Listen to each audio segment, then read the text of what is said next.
અને વલસાડ જિલ્લામાં લવ જેહાદના વધતા કિસ્સાની સામે જૈન સમાજની એસપીને રજૂઆત. મુસ્લિમ યુવકો કાવતરા કરી હિન્દુ અને જૈન દીકરીઓને ફસાવતા હોવાનો દાવો કર્યો. તો મહારાષ્ટ્રના બોરડી વિસ્તારની બે જૈન યુવતીઓ સાથે લવ જેહાદ થયાનો પણ આરોપ લગાવ્યો અને પ્રેમ લગ્નના ગુજરાતમાં જે કાયદા છે તે મહારાષ્ટ્રમાં ન હોવાથી જેહાદી તેનો ફાયદો ઉઠાવે છે તેવી ફરિયાદ પણ કરી. મહારાષ્ટ્રમાં લવ મેરેજ માટે માતા પિતાની સંમતિની કોઈ જરૂર નથી પડતી.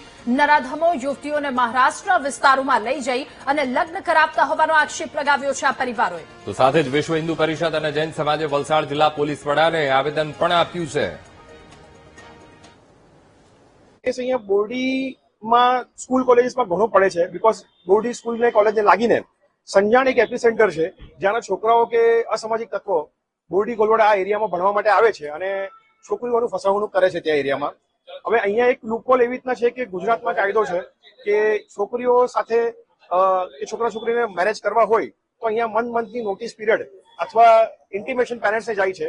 બટ અહીંયા મહારાષ્ટ્રમાં એ રૂલ નથી. એનો લૂપહોલનો ફાયદો ઉચકે છે અને છોકરીને આ રીતે ફસવણુક કરીને એમને લઈ જઈને પરદેશી લંડન અથવા આવી રીતના એમને લઈ જાય છે બ્રેન વોશ કરીને. અહીંયાથી અમે એ મુદ્દાને લઈને અહીંયા એસપી સાહેબ પાસે આવ્યા હતા. એમને રજૂઆત કરી છે, એમને બધી જાણ કરી છે.